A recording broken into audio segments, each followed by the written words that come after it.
बहुत प्राचीन समय की बात है, जब पृथ्वी पर असुरों का आतंक बढ़ रहा था और देवता भी चिंतित हो उठे थे। उसी काल में एक पर्वत था जिसका नाम मणिकूट था। यह पर्वत देवताओं और नागयोगों की संयुक्त साधना का स्थान माना जाता था। कहा जाता था कि इसी पर्वत की गहराइयों में छिपी हुई थी अद्भुत नागमणि। यह मणि न केवल अमर तत्व का वरदान देती थी, बल्कि संपूर्ण ब्रह्मांड के संतुलन को भी नियंत्रित करने की शक्ति रखती थी। इसका तेज इतना प्रचंड था कि यदि यह किसी के हाथ लग जाए तो वह स्वयं काल को भी जीत सकता था। देवता इस मणि की रक्षा करते थे, किंतु नागों का दावा था कि यह उनकी धरोहर है। यही विवाद देव और नागों के बीच अदृश्य संघर्ष का कारण बना हुआ था। मणिकूट पर्वत के तल पर एक महान आश्रम था, जहाँ ऋषि वशिष्ठानंद तपस्या करते थे। वे अपनी सत्य निष्ठा और गहन ध्यान के लिए विख्यात थे। एक रात उनके आश्रम में अद्भुत घटना हुई। आकाश में अचानक एक दिव्य ज्योति प्रकट हुई और सीधे उनके सम्मुख आकर ठहर गई। उस प्रकाश से एक गंभीर ध्वनि गूंजी, जिसने कहा कि अब समय आ गया है जब ऋषि वशिष्ठानंद को नागमणि का रहस्य जानना होगा। ऋषि चौंक उठे और गहन ध्यान में उत्तर दिया कि यह तो देवताओं और नागों के बीच का विवाद है, वह मात्र एक साधक है, फिर वह इस रहस्य में क्यों जाए। परंतु ध्वनि ने स्पष्ट कर दिया कि असुर अब नागमणि की खोज में जुट चुके हैं और यदि यह उनके हाथ लग गई तो ब्रह्मांड विनाश की अग्नि में जल उठेगा। केवल ऋषि ही इस रहस्य को उजागर कर संतुलन बनाए रख सकते हैं। अगली सुबह ऋषि वशिष्ठानंद अपने शिष्यों के साथ मणिकूट पर्वत की ओर चल पड़े। यात्रा कठिन थी, कहीं तीखी चट्टानें थी, कहीं भयंकर पशु घूम रहे थे और कहीं गहरी खाइयाँ थी। 3 दिन की कठिन यात्रा के बाद ये उस गुफा के समीप पहुँचे जहाँ नागमणि छिपी होने की कथा थी। गुफा के द्वार पर पहुँचते ही एक दिव्य नाग प्रकट हुआ। उसकी आंखें अंगारे जैसी चमक रही थी और उसके फन पर अद्भुत रत्न जड़े थे। नाग ने कहा कि यह स्थान मनुष्यों के लिए नहीं है, यहाँ केवल नागवंश का अधिकार है। ऋषि ने शांत स्वर में उत्तर दिया कि वे अधिकार लेने नहीं आए, केवल उस रहस्य को जानने आए हैं जिसे देवता और नाग दोनों छिपाए बैठे हैं। नागराज कुछ क्षण मौन रहा, फिर बोला कि यह नागमणि वास्तव में वरदान भी है और शाप भी। यह मणि भगवान शिव की जटाओं से गिरी हुई दिव्य ऊर्जा का अंश है। जिसने इसे भक्ति और निष्ठा से धारण किया, उसे अमर तत्व प्राप्त हुआ, और जिसने इसे लोभ से छुपाया वह तत्काल भस्म हो गया।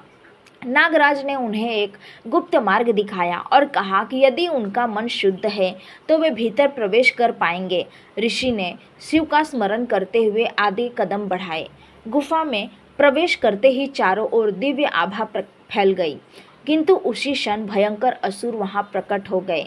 उनके हाथों में शूल और तलवारें थी और वे गरजते हुए कहने लगे कि नागमणि उनकी होगी और इसी से वे देवताओं को परास्त करेंगे।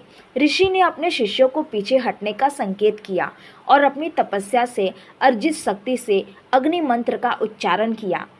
अग्नि की ज्वालाओं ने असुरों को रोक दिया, परंतु असुर बार बार अपने रूप बदलकर और भी भयावह होकर आगे बढ़ते रहे। तभी गुफा की गहराइयों से गंभीर स्वर गूंज उठा, जिसने सबको रोक दिया। यह स्वर स्वयं नागमणि से निकल रहा था। वह चेतन हो उठी थी और उसकी आभा ने संपूर्ण गुफा को आलोकित कर दिया। असुर उस तेज को सहन न कर सके और भाग खड़े हुए। ऋषि ने हाथ जोड़कर प्रार्थना की कि दिव्य शक्ति अपना स्वरूप प्रकट करे। तभी नागमणि से एक दिव्य नारी प्रकट हुई, वह भी नागमणि देवी। उन्होंने कहा कि ऋषि सत्य की खोज में आए हैं, अतः वह उन्हें रहस्य बताएगी। उन्होंने कहा कि यह मणि मात्र रत्न नहीं बल्कि स्वयं काल का अंश है। समुद्र मंथन के समय जब भगवान शिव ने हलाहल विष पिया था, तब उनकी जटाओं में से जो ऊर्जा निकली थी, उसी से यह मणि उत्पन्न हुई। इसी कारण इसे मृत्युंजयी मणि भी कहा जाता है। इसका उद्देश्य किसी को अमर बनाना नहीं, बल्कि उसे सत्य का ज्ञान कराना है। जिसने इसे भक्ति से छुआ वह जन्म मरण के चक्र से मुक्त हो गया, और जिसने इसे शक्ति की लालसा से छुआ वह तुरंत नष्ट हो गया।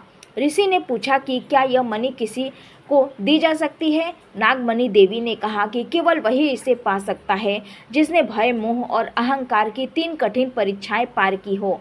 ऋषि ने दृढ़ निश्चय किया कि वे इन परीक्षाओं से गुजरेंगे।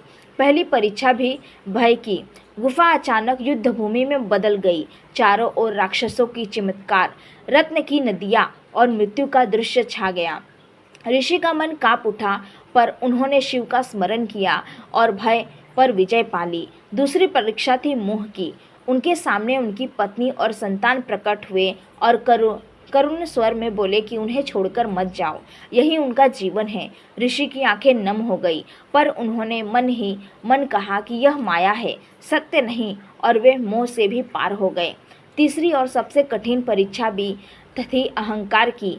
उनके सम्मुख स्वयं भगवान विष्णु का रूप प्रकट हुआ और कहा, अब यह नागमणि के स्वामी हैं और उन्हें देवताओं से भी बड़ा बनना होगा। एक क्षण को ऋषि का मन डगमगा गया, पर अहंकार ने जन्म लिया। पर तुरंत ही उन्होंने स्वयं को संभाल लिया और कहा कि वह कुछ नहीं है, सब शिव ही हैं, वह मात्र साधक है। माया विलीन हो गई और नागमणि देवी मुस्कुराई। उन्होंने कहा कि ऋषि ने तीनों परीक्षाएं पार कर ली है और अब यह रहस्य उनका है, किंतु यह मणि भोग के लिए नहीं, त्याग के लिए है। ऋषि ने मणि को स्पर्श किया और तभी उनके भीतर दिव्य प्रकाश फैल गया। उन्हें अनुभव हुआ कि वे अब केवल शरीर नहीं बल्कि आत्मा हैं। वे जन्म और मृत्यु दोनों से परे हो गए हैं। नागमणि देवी ने कहा कि यह रहस्य संसार में बांटा नहीं जा सकता, क्योंकि यदि यह गलत हाथों में गया तो ब्रह्मांड का संतुलन बिगड़ जाएगा। उन्हें इसी अपने हृदय में धारण करना होगा और आने वाली पीढ़ियों को केवल यह संदेश देना होगा कि सच्चा अमर तत्व अमृत या मणि में नहीं बल्कि भय, मोह और अहंकार से मुक्ति में है। ऋषि वशिष्ठानंद ने प्रणाम किया और गुफा से बाहर निकल आए। उनके शिष्यों ने पूछा कि क्या उन्हें नागमणि मिली। ऋषि मुस्कुराए और कहा कि हाँ मिली, पर वह रत्न नहीं बल्कि सत्य है। काल बीतता गया। असुर बार बार मणिकूट पर्वत की ओर आए, पर कभी उन्हें नागमणि न मिली। देवताओं ने भी उसे पाने की चेष्टा की, पर गुफा उनके लिए शून्य ही बनी रही। कहा जाता है कि आज भी वह मणि पर्वत की गहराइयों में सुरक्षित है और केवल वही साधक उसे देख पाता है जिसने अपने भीतर के भय, मोह और अहंकार को जीत लिया हो। और सबसे बड़ा रहस्य यह है कि नागमणि वास्तव में कहीं बाहर नहीं बल्कि हर साधक के हृदय में छिपी हुई है।